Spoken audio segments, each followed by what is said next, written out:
Today on the Social Investing Network, Johnnie Walker is launching NFTs at $35,000 each, which is insane. We have details on that and more. Zaid, what's up?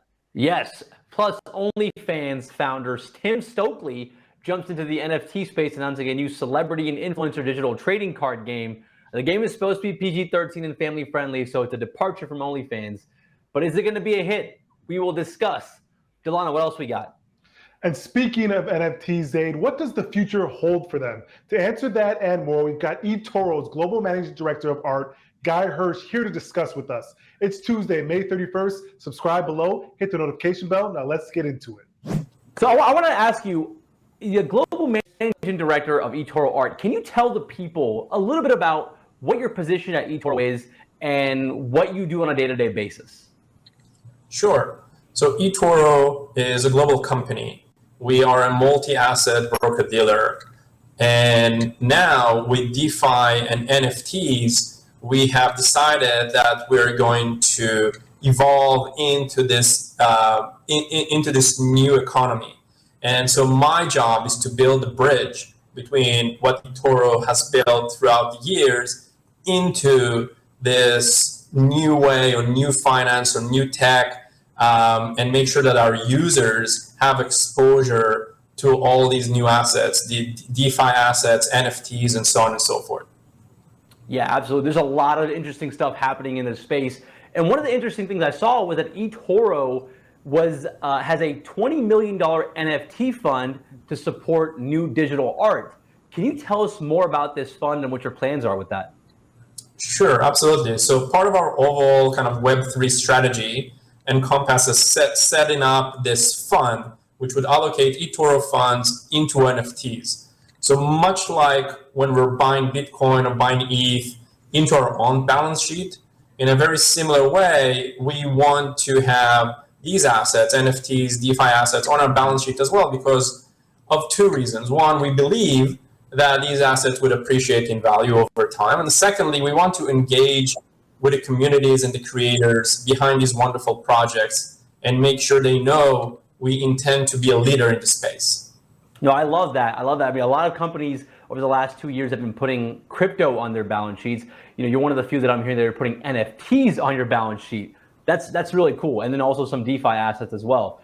That leads me to like, how did you get involved with Web3? Like, what got you interested in Web3? When did this all start with you? So I think the kind of the primary example of Web3, meaning decentralized protocols, is really Bitcoin. So I was in San Francisco when it all started, and started hearing kind of chatter around it. In 2013, I was at Samsung leading a retail innovation team, building kind of the first point of sale system for Samsung. And this was the first time that this in a business context, I proposed to integrate Bitcoin as a payment option for Samsung. 2011? Like what year are we talking here? 2013. 2013, gotcha, okay. 2013, 2014. And so this was my first kind of business endeavor surrounding Bitcoin and DeFi. And then in December of 2017, I joined eToro to establish and lead eToro US. And that was a lot more head-on kind of crypto endeavor type job to get people into crypto. And we've built a very fantastic business in the US. And now my job is to go even further and get eToro users into the world of DeFi, open Web3 wallets, engage in DeFi in a much more meaningful way. And I'm very excited about that. So it was like a gradual process. You started with Bitcoin in 2013, then you joined eToro to get people into crypto. Now you want to get them into DeFi and other digital assets. I love that. And that leads me to the question, what would you tell the public? You know, people like maybe my dad or someone who's kind of skeptical about DeFi. You know, I'm all about it. I think it's very interesting. I'm a big believer in it. But what would you tell people that are skeptical or the older people that are just not understanding the concept? What would you tell them when it comes to investing in DeFi and NFTs? I think there are two ways to go about that conversation. I think it's a fascinating conversation. One is a more kind of philosophical question about ownership and the right to transact. and kind of other fundamental rights that you gain by owning your own keys and making sure that no one can confiscate your assets, and you are in control. No one gets to tell you what to do with your money and who to transact with and when to transact.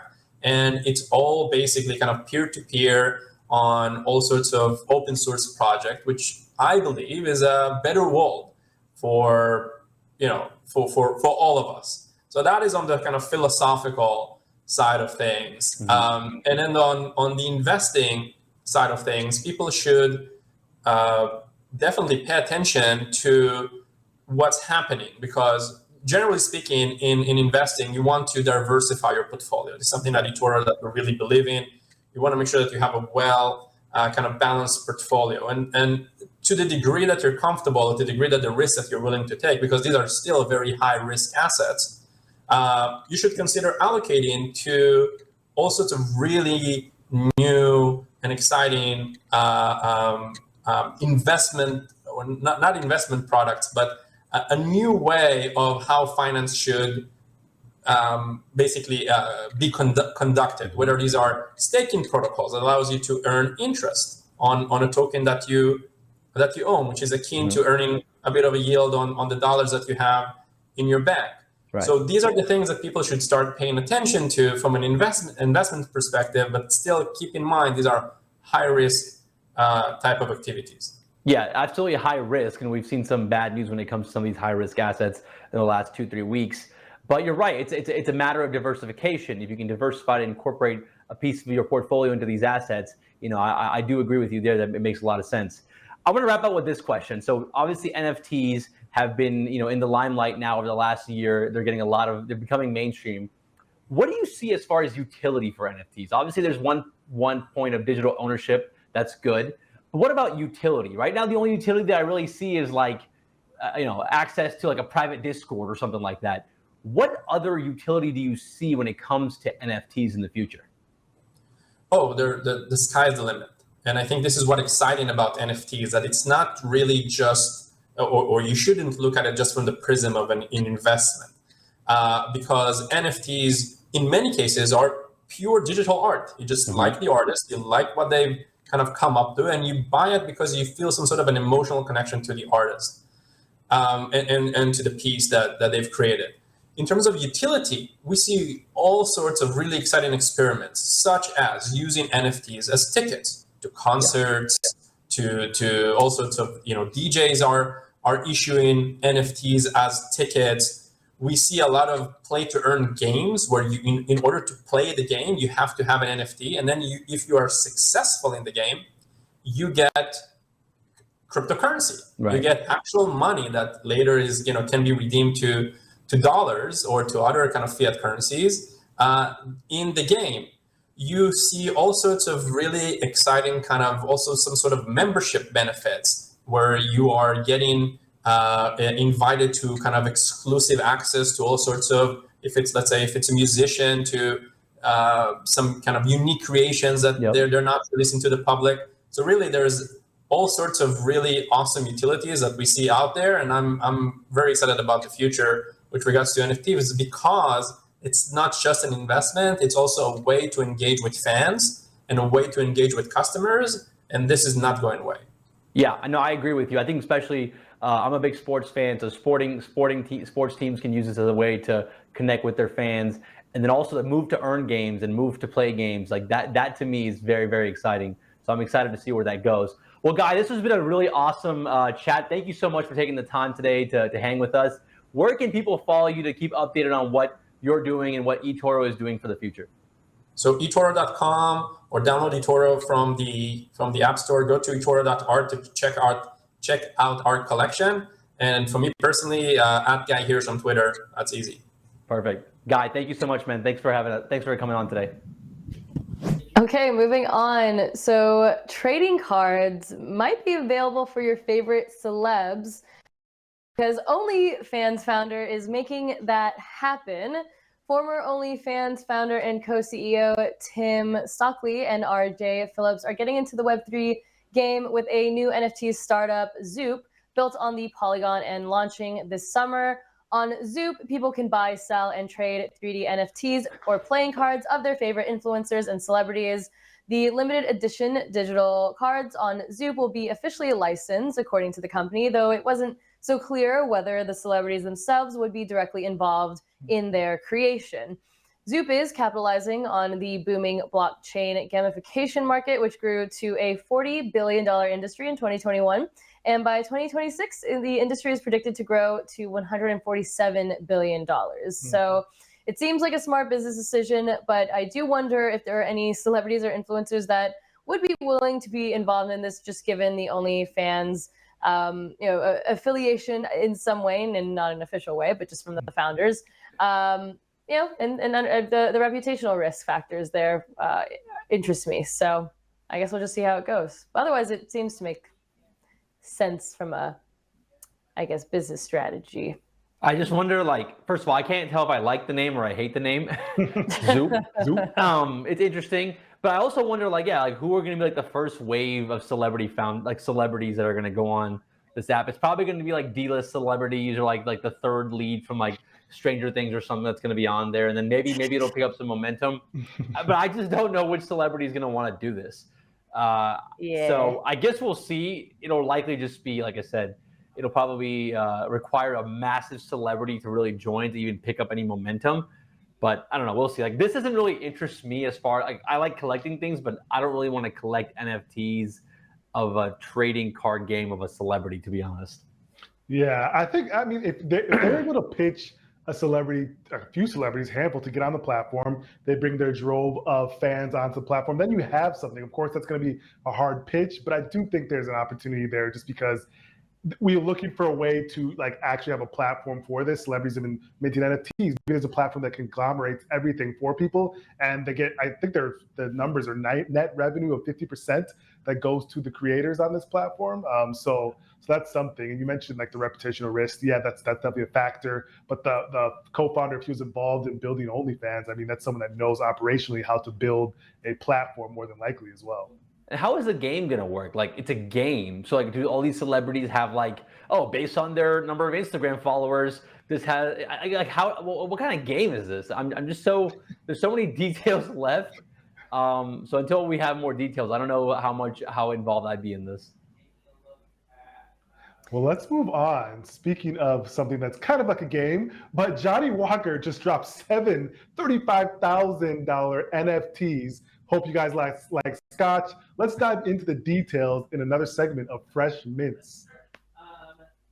So Diageo-owned Johnnie Walker teamed up with Block Bar to offer 7 bottles from its Rare Masters of Flavor series as NFTs, plus digital artwork and a unique experience. Each of the seven NFTs sold today, and as of this taping, one is up for resale for 90 ETH, or about $178,000. So Johnnie Walker has partnered with the graphic design artist Boss Logic, also known as Cody Abdo, to create 7 pieces of artwork to accompany the bottles. And each NFT will provide the buyer with a chance to visit the Johnnie Walker experience in Edinburgh. The experience will include a stay at the Glen Eagles Townhouse and a tour of the Glenkeechee Distillery and the Diageo Archive, along with a VIP tasting of rare whiskeys from the Diageo collection. So guys, this is a rare dropping. It's an expensive dropping, but it's also a more scarce dropping. Is that something that entices you, Nicole or Zaid, to actually jump into?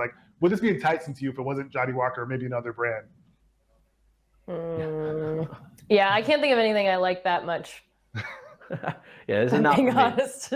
Not dropping $35K for an NFT of anything, probably. Yep.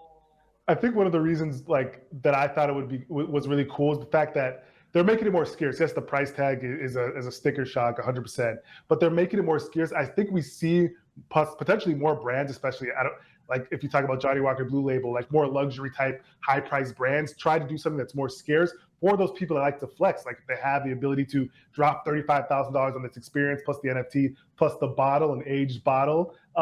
That's something that entices a more niche, smaller segment of people, I believe. Yeah, I mean, that makes sense, right? I mean, I think the people that like the boomers that would buy this, they're not buying the NFTs, they're gonna actually just buy the actual bottle to flex and put it on their shelf and invite their friends over to do a quick flex on a 7-figure Scotch bottle. I think the people that they're probably targeting here is like the people that got rich off of buying NFTs, like the people that bought Bored Apes when it was like 0.1 ETH and they got rich off of NFTs. They probably are trying to appeal to those people and selling them $35,000 NFTs of a Scotch bottle. So again, not for me. I just can't justify it. I just don't get it. Maybe obviously it's worked because we know that they've sold them out when they launched this morning. So I guess it worked. They did sell them out, and one is on resale for $178,000. I wonder if anyone is going to bid for that. We just collectively try to bid for some of it, half of it, less than half. I thought we were supposed to be in a bear market. Yeah. I know. In this market, people are doing this? Jeez. In this bear market. Anyways. Yeah, well, there's a niche for everything, apparently. I don't think the kids are going to be so into this as they are. From my experience, my Gen Z little cousins seem uninterested in alcohol whatsoever, unlike we millennials who embraced it.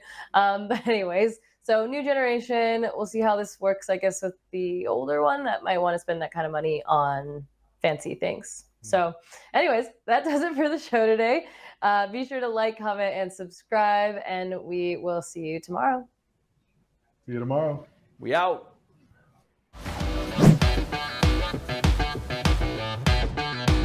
Hey y'all, thanks for watching. Make sure you tune in every day. Also hit that like, subscribe, and notification buttons. We'll see you tomorrow.